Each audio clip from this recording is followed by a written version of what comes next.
Mario, is that you? Yes. I'm glad you're home early. How's Tina?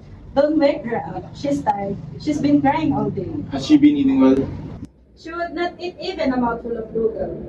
I'll buy her some biscuit. Maybe she'll eat them. I'll take some money. Gloria, wait. Hey, what's the matter? Why are you so suddenly so touchy? Who wouldn't be?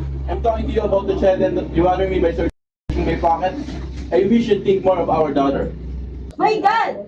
Wasn't I think of her? Why do you think I need some money to buy me a pretty dress or see a movie? Lower your voice. You'll wake the child up. All I want is a little money to buy her something to eat. She has not eaten anything all day. I was bothering. I'm sorry, Gloria. It's alright, Mario. Now, may I have some of the money. Money? I don't have any. Not right now. Today is payday, Mario. Yes, but But what? Where's your pay for the week? I don't have it. What? I waited for you the whole day and you tell me But I have nothing. Nothing. What do you want me to do? Still? I'm not asking you to do things like that. All I want to know is what you did your pay. Nothing is left to you. Nothing? What happened? Oh, I had a few drinks with my friends. And before I knew it, I had spent every centavos of it. Mario, do you think you can fool me? Haven't I seen you drunk before? Crawling home like a wounded snake and smelling of alcohol like a hospital? You don't smell or look drunk. Alright, so I don't go drinking anymore. But you're paying. What happened to it? It's better if you don't know it, Gloria. Look, Mario, I'm your wife. I have the right to half of everything you get. If I can't have my share, I have the right to know at least where it went. Alright. I have spent it on another room. The other woman? I don't believe it. I know you would not do such a thing. I don't know you had so much faith in me. No, Mario. What I mean is, you would not spend all your money when you know your daughter may need some sleep. You love her too much to do that. What's wrong, Mario? Nothing, Gloria. Nothing. I know something is wrong. I can feel it. Tell me what it is. Gloria, I've lost my job. Oh no! Gloria, it's true. What about your pay for the whole week? I've lost my job a week ago. And you never told me? I thought I could find another job without worrying you. Did you think get another job so quickly? It took 5 months to get that one. It won't take me so long to get another. But how did you lose it? What's the use of talking about it? That won't bring it back. Mario, Yes.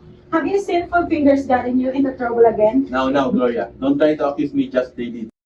What did they accuse you of? Just what you meant to say. Pilfering, they call it. What else would you call it? What according to them? Did you steal? It was nothing much. Really, nothing at all. What was it? It was an apple. An apple? You mean? An apple. Don't you know what an apple is? You mean you took one apple? Yes, and they kicked me out for it. For taking one single apple. Not a dozen, not a grape, just a single apple.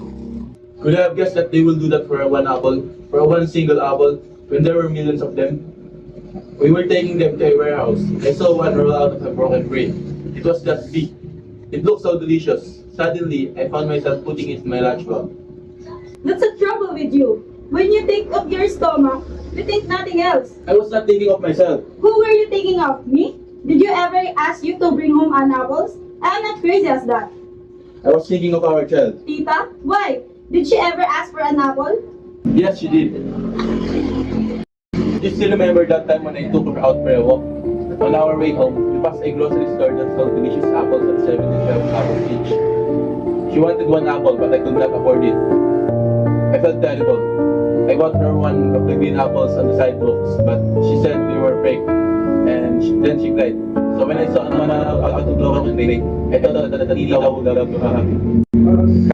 You should have tried to bring home pandesal, rice, or milk, and not those delicious apples. We're not rich. We can live without an apples. Why? Did God create apple trees to bear fruit for the rich alone? Didn't He create the whole world for everyone? That's why I tried to bring apple for Tita when we brought her into this world. We promised her everything. She has the right to have everything in her life. So for just an apple, that you lost your job, that you need you so much? I wouldn't mind losing 1,000 jobs for an apple for my daughter. Is the apple that you valued so much? Is it here? No, isn't there. They kept it as evidence. See? You lost your job to steal an apple, and you also lost the apple. Stealing an apple? That's too small a reason to kick a poor man out of work. You should ask them to give a second chance.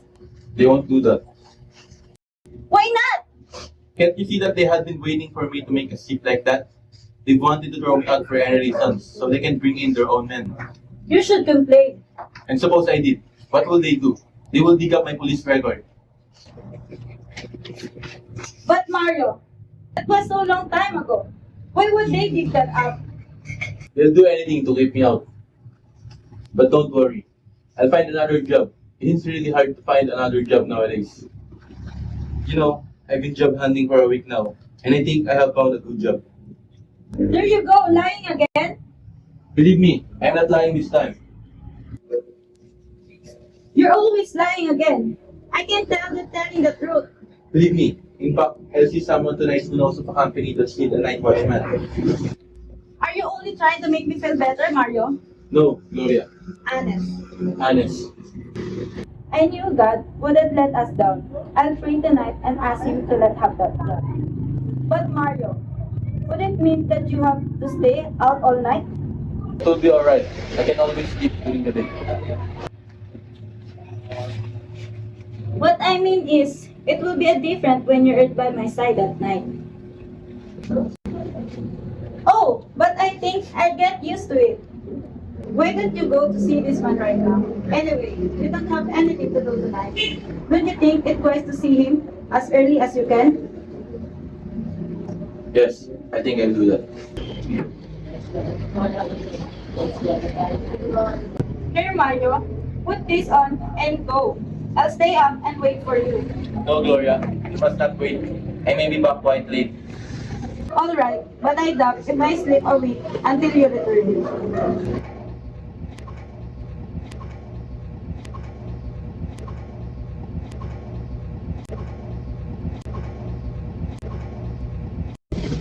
Mother was wrong about you. You know, before we got married, she used to tell Gloria, you commit the greatest mistake of your life. If you marry the good for nothing lover, you cannot make him any straighter than you with your bare hands. Oh, I wish she were alive now. She would have seen how much you've changed.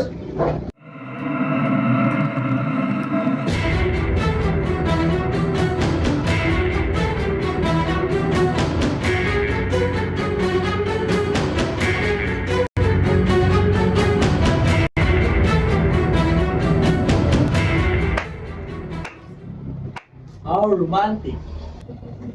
Pablo!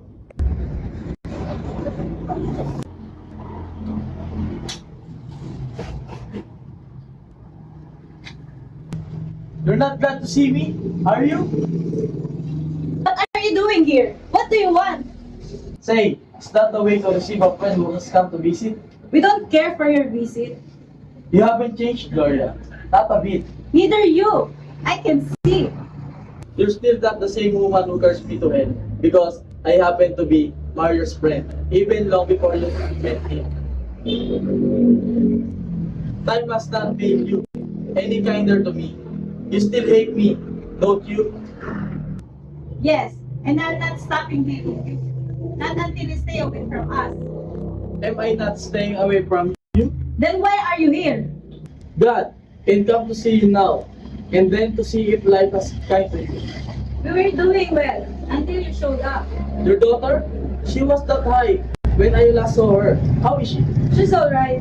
Oh, I thought she had not be very well. How did you know? Did you tell him? No. How could I? I haven't seen him in a long time. Until now, of course. What is she sick with? We don't know. Don't you think you should take care of her?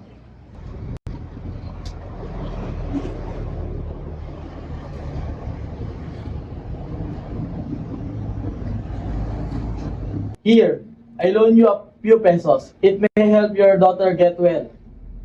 We need it alright, but no, thank you. Why don't you take it? Paying your back, it only means seeing your face again. Well, if you hate to see my face so much, you don't have to pay me back. Don't worry, I should refuse it. Alright, that's how you want it. Mario has stopped depending on you since the day I took away from your bad influence. Haven't you realized yet it was a terrible mistake? Taking him away from me? I have no regrets. How about Mario? He has no regrets either. He has none. How can you be so sure? When he had eyewear pals, we could go to first-class air-conditioned movie houses every other day. I bet all the money I have here now that he was not been to once since you I liberated him from me. And that was almost 4 years ago. One cannot expect too much from honest money, and we don't. What is honest money? Does it look better than dishonest money? Does it buy more? And honesty? What is it? Dressing like that? Staying in this dungeon you call a house? Is that what you so beautiful call honesty? Pablo, she's not sick. She needs no medicine. You know that. You know very well. What she needs is good food. She's undernourished, isn't she? Pablo, I know you have come to leave him back to your dishonest ways, but you can't. He won't listen to you now. We have gone this far and we can go on living without your help. you call this living? This Gloria is what you call dying? Dying slowly, minute by minute? Ha ha ha. Pablo, stop it. You should have come. I got tired of waiting for you. So you have been seeing each other? I was afraid so. He came to the house yesterday. Pablo, don't. He said he would be back this noon, but he did not show up. I came because I was afraid his conscience bothering him. Pablo, didn't I told you? You should not know. It's alright, Mario. You'd better tell her everything. She's bound to know later. Tell her what you told me, that you don't believe anymore in the way she wanted you to live. Tell her. Mario, is this what you mean by another job? Oh, Mario, you promised me you threw with him. You said go and straight and never go back to that kind of life. Gloria, you must understand. I tried long and hard, but I could not get us out of this kind of life. You're to blame for this. You're son of the devil. You've gone to him when you know he's down. He came to me first. When you know he'll cling to anything and to anything. Even return to the life he hates. Get out of our side. Get out. Alright. I leave us just as Mario is ready to go. He's not going with you. Is that so? Why did you ask me? I said he's not going. Go on, ask him. You're not going with him. Are you, Mario? Tell that crook you're not going with him anywhere. Tell him to leave us and never come back. Tell him to go, please. Mario, please. Gloria, Mario, I know he has talked to you and tried to poison your mind again. But don't go with him. This is still the better way of life. If things have not been turning out, well, you must know that God is not letting us down. He is only trying us. Gloria,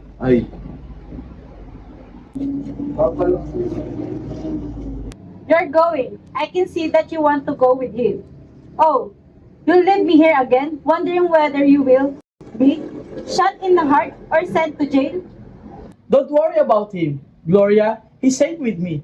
He won't come anywhere near jail. I've got connections.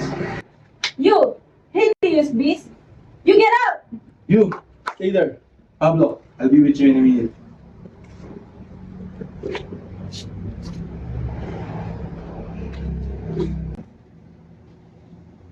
Gloria, I'm going with you. Don't, Mario, don't. You can take this job now. I've been thinking about this since last week. But Mario, You take care of yourself and our child, and I'll take care of myself. Don't wait up for me.